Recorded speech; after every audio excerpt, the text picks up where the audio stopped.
we'll now be using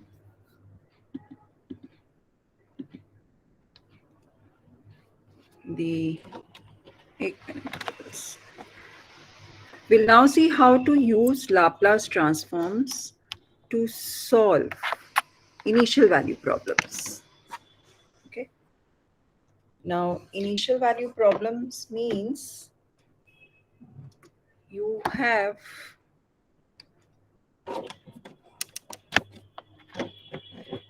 a differential equation. Okay. We'll consider a second order differential equation only for the time being because we are familiar with that more. And then we'll see how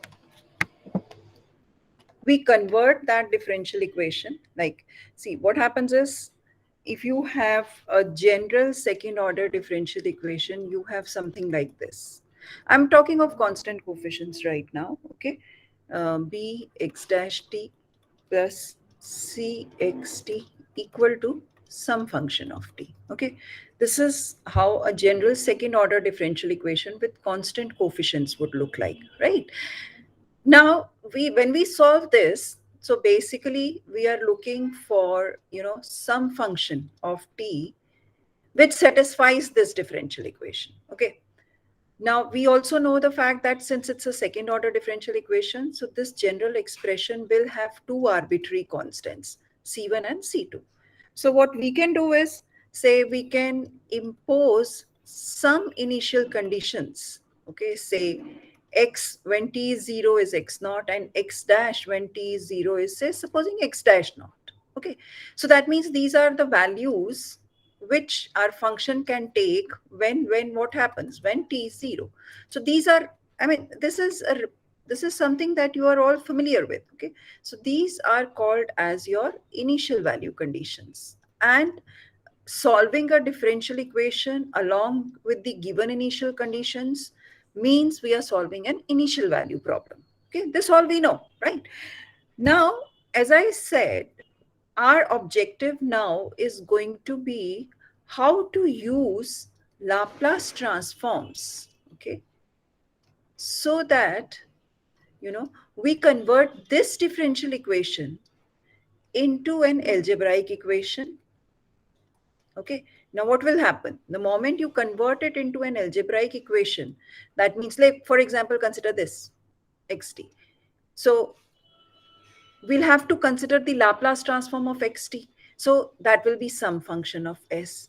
Similarly, we'll have to consider the Laplace transform of ft. That will be some another function of s, and so on and so forth. So basically, what will happen is you will get an algebraic equation, but where?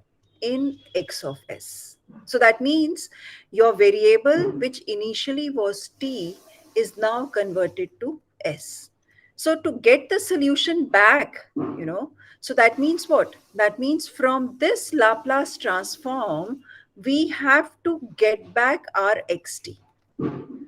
So how do we do that? We use the inverse Laplace transform. Okay, so this is the procedure that we are going to follow. Now, is this clear? I mean, is the procedure clear? So basically what we are doing is we are using Laplace transforms. We are converting the functions of t, x dash t, xt, x dash t, x double dash t, ft. We are considering the Laplace transform of all of them, and we are getting some function of s. So to get back xt from here, we'll have to consider the inverse Laplace of xs to give us xt. So this will be the solution of the given differential equation. But when we have the initial value conditions also given to us. So basically, Laplace transform can be used to solve initial value problems. We are not giving a general solution, but we are solving a given initial value problem. Okay. Now, we know the linearity of Laplace transforms in the sense that if my differential equation is this, ax double dash t plus bx dash t plus cxt equal to ft, then I know that Laplace transform is linear in nature. So the Laplace transform of this whole expression is going to be equal to the Laplace transform of this. Okay. I've not imposed any conditions. I'm not just talking anything of this. Now, the point is that if I use the linearity condition here, it's going to be A, because it's a constant, into the Laplace transform of x double dash t, plus B into the Laplace transform of x dash t, plus C into the Laplace transform of xt, equal to the Laplace transform of ft. Right. Now, as far as the right hand side is concerned, it's not a problem because we know ft. See, ft, it's a non-homogeneous differential equation. So ft is some function of t. So it could be exponential, trigonometric, polynomial, inverse, anything, right? But whatever be the function ft here, we know how to compute the Laplace transform of the right hand side. So this is not going to pose a problem. But if I look at my left-hand side, here, I'm not talking of Laplace transform of a known function. See, one thing is, I am talking of Laplace transforms of x, the first derivative and the second derivative, number one. Number two, this xt is unknown. This is what we were trying to find when we were doing differential equation. Though ft is known because it is the right-hand side of the differential equation, but my xt is still unknown. This is what I was to obtain. So basically, my left-hand side consists of the Laplace transform of the derivatives of some unknown function.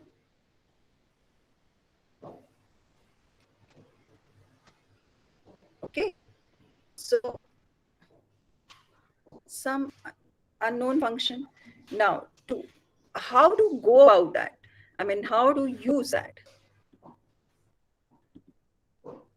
Okay, so because it's some unknown function, that means I must first of all devise a method so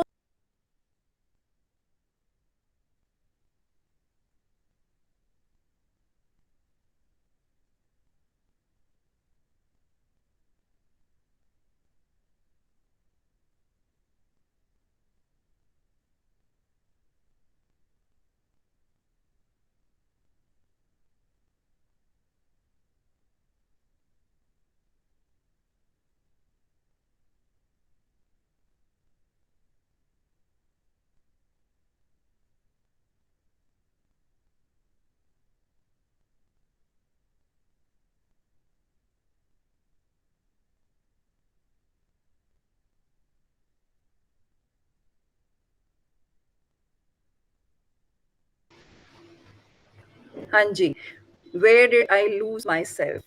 I'll repeat it, no problem. मुझे बता दो. Hmm? Ma'am, you were saying that xt was the unknown function. Yes, okay. I'll just repeat it again. This, I mean, till this things were clear, right? Now, as I was saying, the right-hand side is still easier to compute because we know ft. But as far as the left-hand side is concerned, there are two things. Number one, we are talking of the Laplace transforms of x and its derivatives, right? And the second problem is that this xt is unknown to me. Okay, so basically we are talking of the derivatives of some unknown functions here. Okay, so that means the objective now is to devise a method, so that this, number one, that method should work for every differential equation, right? And not just for second order. It should work for every nth order differential equation as well. Okay, so that means we must be able to derive some formulae so that every time we don't have to evaluate or something, but I must have what kind Ma'am, of Laplace. Hanji, bolo. Ma'am Yes, आपका please. Board visible नहीं है. Oh,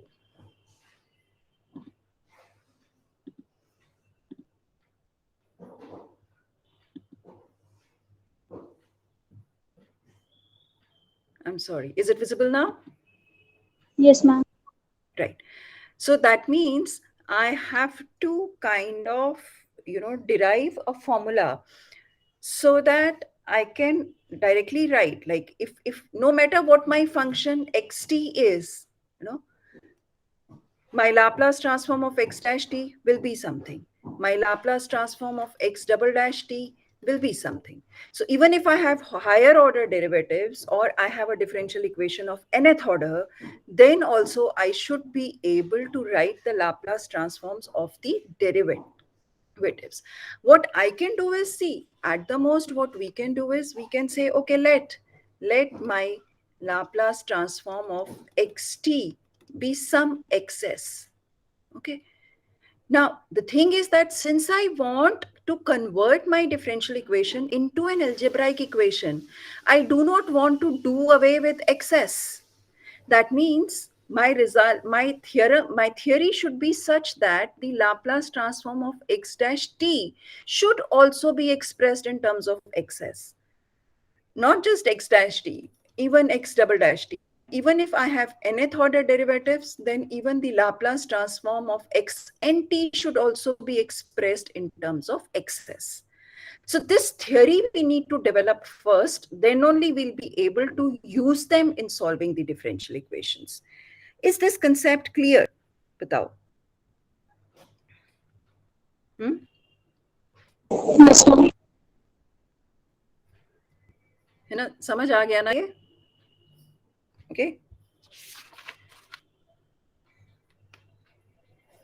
Now, see, if you just look at your theorem 1, which talks of, so that means we now have a theorem which talks of the transforms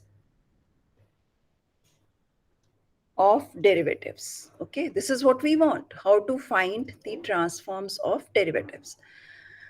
But before we move to the statement of this theorem, see, yesterday we talked of concept of piecewise continuous functions. Okay.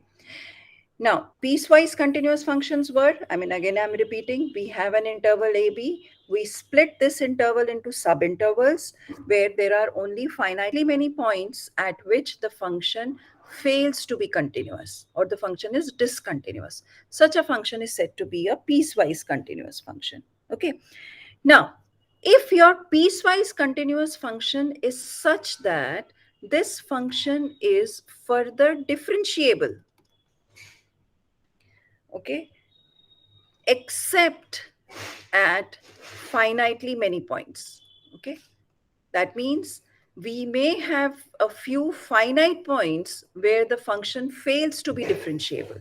Okay, but at all other points in this closed interval the function is differentiable, then the function is said to be piecewise smooth. See, just the term itself will tell you. See, when we remember the class in calculus, when we used to plot the graphs, we talk of smoothness, right? Smoothness means what? There is no sharp bend for that curve. Okay.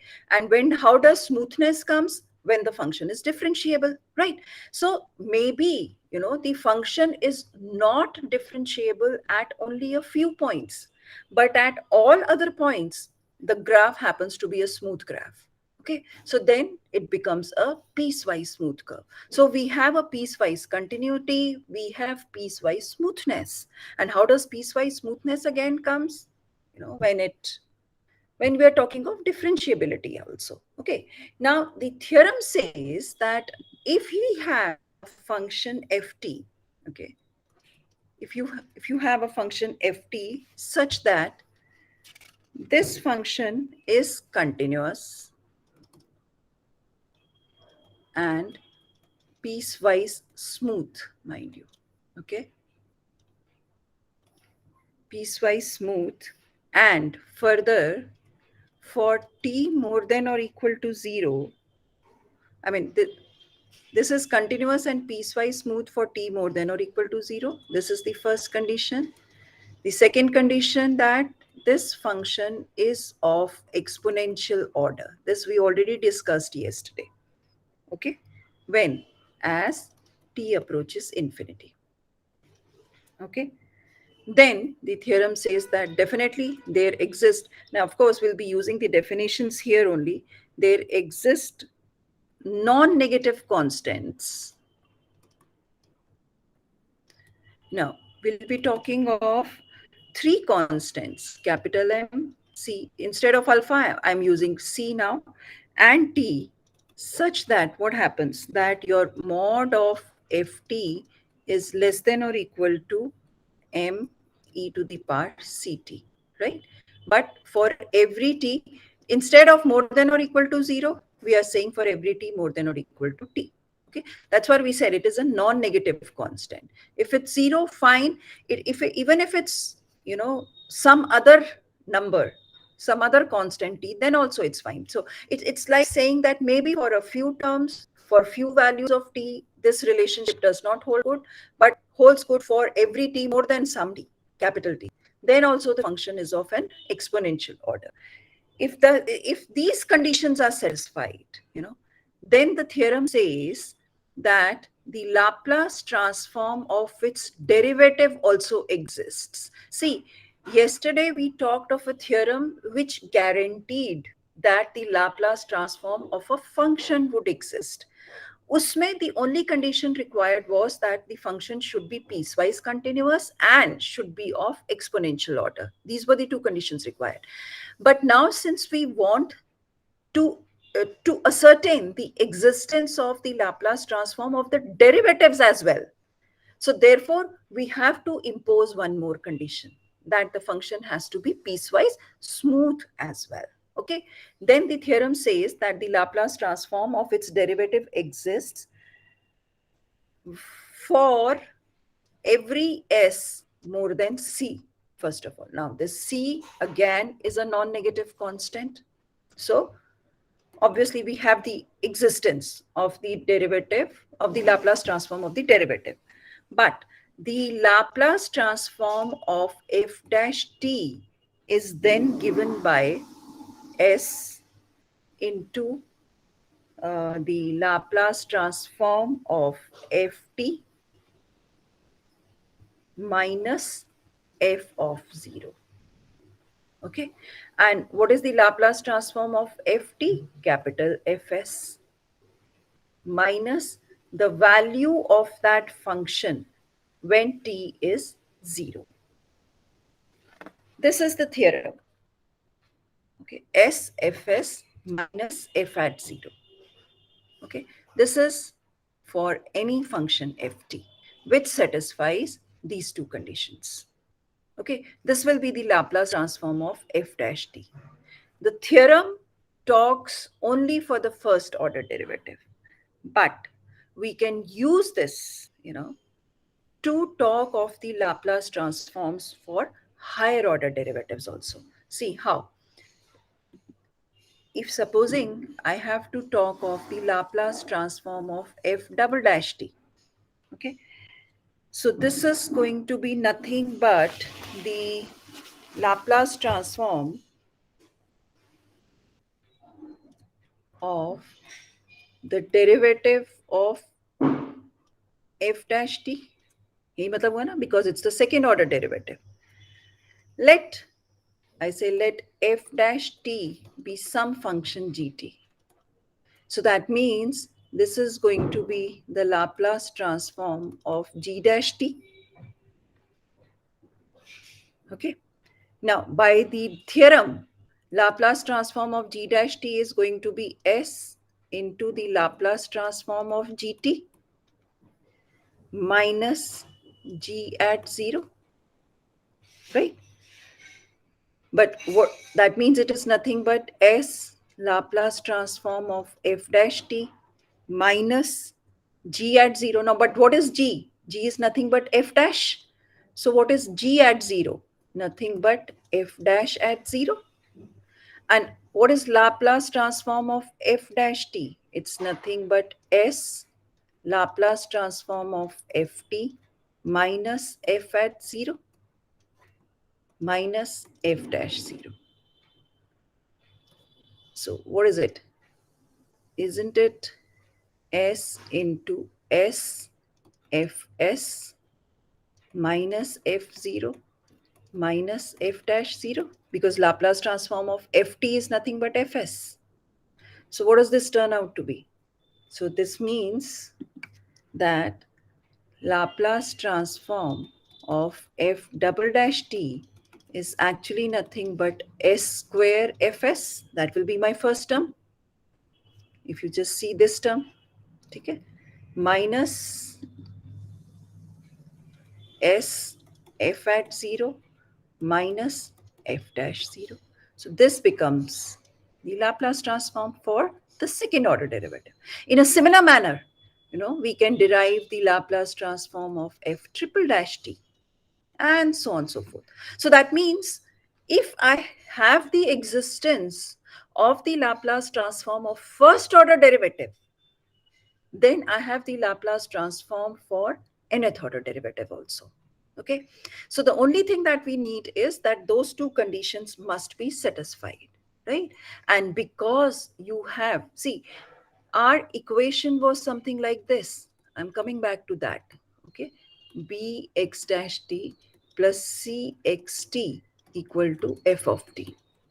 Okay, and when you apply Laplace transform, it's going to be a into this plus b x dash t plus c this and Laplace transform of ft. यही होगा ना? ठीक है. Now, if I say, okay, let my xt be such a function that it satisfies all the conditions, right? Of for the existence of the Laplace transforms of the derivatives, then Laplace transform of xt को हम क्या बोल रहे हैं? xs. Now, can I not write Laplace transform of x dash t? What will that be? That will be something like b into s xs minus x at 0. But what is x at 0? Isn't it your initial condition x naught? Right? Similarly, Laplace transform of x double dash t will now become s square x of s minus s x dash at 0 minus s x at 0 minus x dash at 0. So these are your initial conditions, remember. These we know because we are solving an initial value problem. That's why I said Laplace transform can be used to solve initial value problems, not a general differential equation. Why? Because when we use the Laplace transforms for derivatives, then we need the values of these two terms. So unless and until we know them, we cannot find the Laplace transform of the derivatives. So therefore, initial value problems we are solving by using Laplace transforms.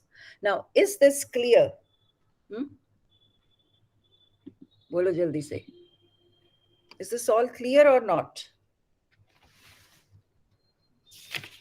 Yes, Then ma'am. go to the exercise.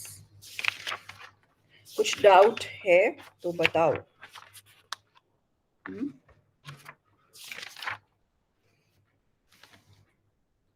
बोलो जल्दी.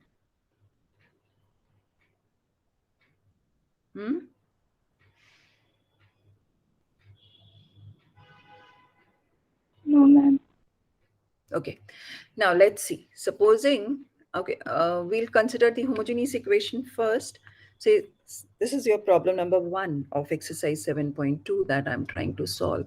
Supposing your differential equation is x double dash plus 4x equal to 0, and we are given that x at 0 is 5 and x dash at 0 is 0. Okay, we have to solve this differential equation by using Laplace transforms. Okay. Now, of course, when I say x double dash, it's assumed that my independent variable is t. Okay, so basically this goes unsaid, that actually the hidden thing is this only. Okay, I have something like this, where x when t is 0 is 5 and x dash when t is 0 is 0. Is that okay? Now, if I say, okay, let Laplace transform of xt be say capital XS. And if I use the Laplace transform here, then the equation will become something like this. Now we have taken the right hand side as 0, so it will remain 0, mind you. Okay.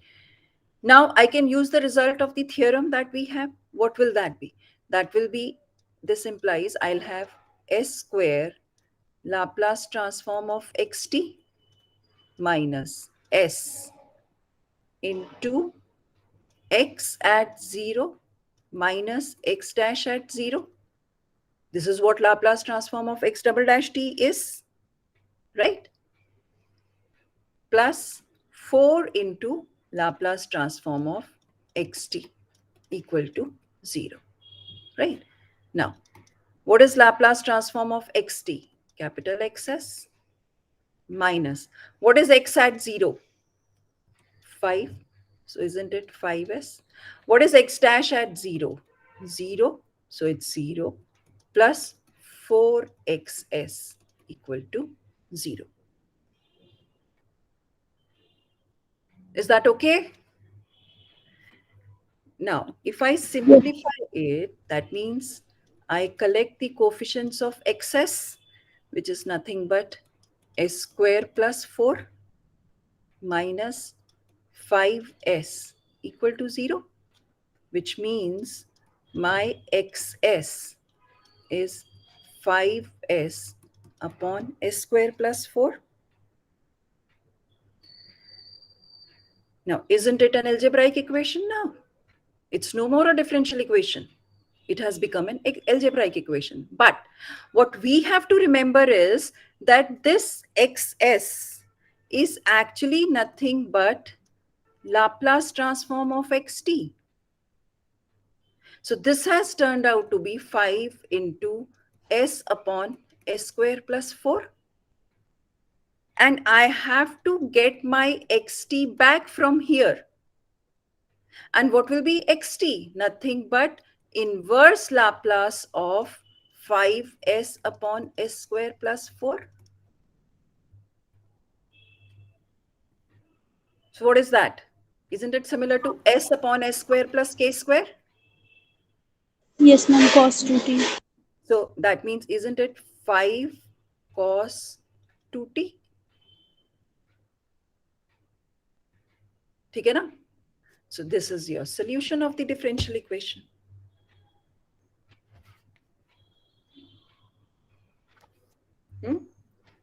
But in case you have a right hand side also, like for example, question number 5, it's x double dash plus x equal to sine 2t, where x at 0 is 0 and x dash at 0 is also 0.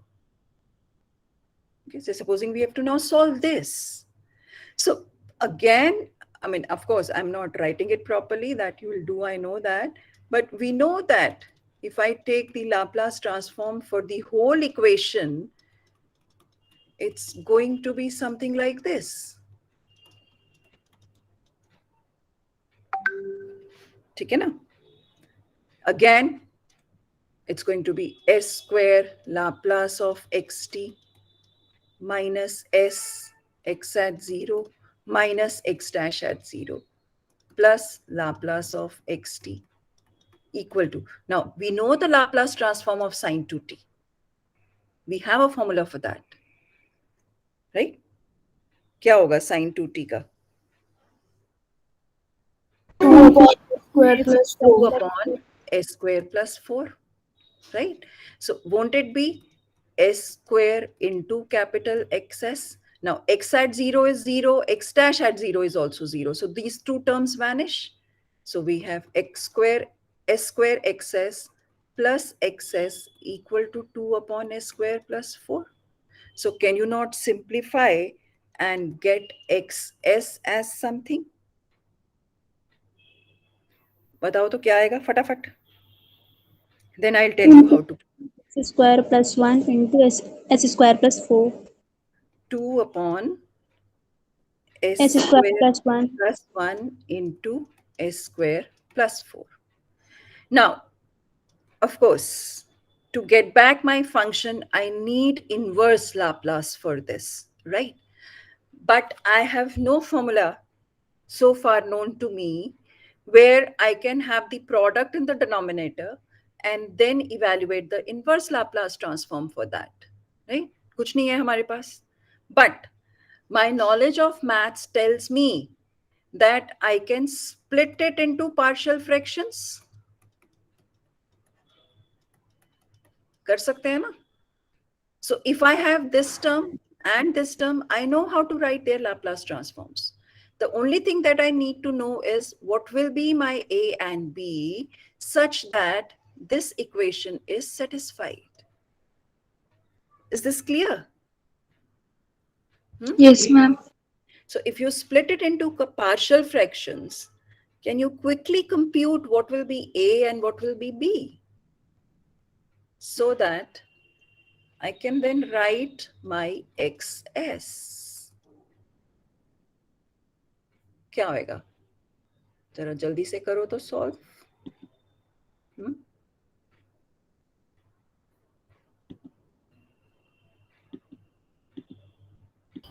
A will be minus 2 by 3 and B will be 2 by 3.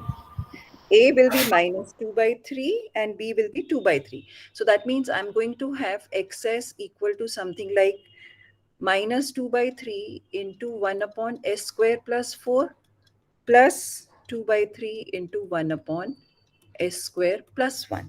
यही होगा ना? यही होगा ना? Now I have a 4 here. So can I not write it as minus 1 by 3 into 2 upon S square plus 4? And I already have a 1 here. So it's 2 by 3 into 1 upon S square plus 1. Is it okay now? So what will be xt? Xt will be minus 1 by 3 into inverse Laplace transform of this plus 2 by 3 into inverse Laplace transform of this. तो अब क्या हो गया? 2 अभी बताया था तुमने minus 1 by 3. This will be, I think, sine 2t, है ना? Plus Yes, 2 by 3 sine t. यही होगा ना? Because in the first expression k is 2, in the second expression k is 1. So this will be your solution of the differential equation. We have used it by using Laplace transform. We have just solved it by using Laplace transform. Isn't it interesting? नहीं है?